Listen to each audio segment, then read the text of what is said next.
All right. And if they do run the table, we're talking about beating number 10 Penn State, beating number 1 Ohio State, then Big Ten championship game, beating a ranked Iowa team, and then going to the college football playoff and beating some other ranked teams, highly ranked teams.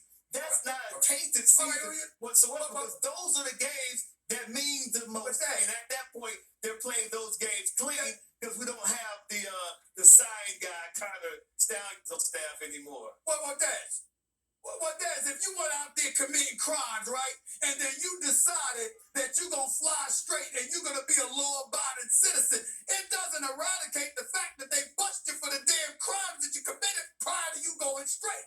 So let's understand that. That's number one. And number two, I'll end it by asking you this question. In all seriousness, my brother, because I love seeing you on college football game day. It's an absolute must to have your presence on there. I'm honored to call you my colleague and my friend. Let me ask you this question in all sincerity.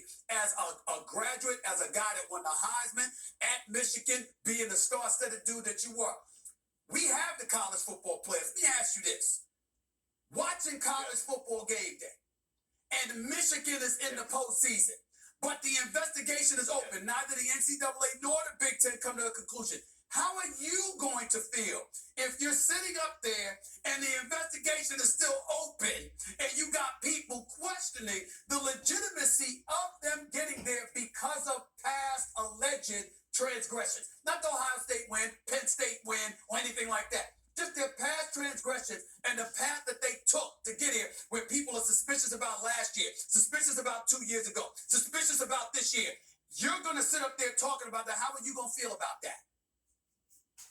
Well, this is what I would tell people. I say, you need to understand this. Say 2 years ago when Michigan beat Ohio State in Ann Arbor, the score at halftime was 13-14 Michigan. The final score was 27-42 Michigan. What that means, Stephen A., let me tell you, everybody else who thinks this is connected to sign stealing. What Jim Harbaugh did is he went out and he hired some fantastic coaches. That year he had Mike McDonald, who was a defensive coach coming from the NFL, the Baltimore Ravens. What great coaches do, what great coaching staffs do, is they make halftime adjustments that show up in halftime, third quarter, and fourth quarter, and that's why they dominated them the way they did. Mike McDonald went back to Baltimore to become their defensive coordinator. What did Jim Harbaugh do? He hired Jesse Minter. Guess where he came from? The NFL too. Now you bring in NFL quality coaches out there, and guess what happened again? In 22, when they played them down to Columbus, halftime score 17-20 Ohio State. Final score 23-45 Michigan. Guess what happened at halftime again? You brought that NFL coach in there, and he made adjustments. So the coaching staff got better. Sherrod Moore, he became the offensive line coach / OC.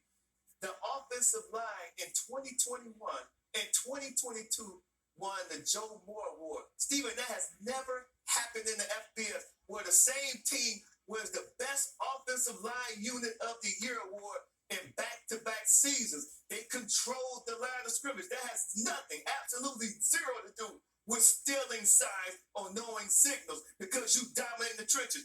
You ain't got to ask me, brother. You can ask Chris Canty. You can ask Jeff Saturday. You can ask anybody that played at the highest level. When you run at 11, 12, 13 personnel and you moving bodies out the way, that's just domination, brother.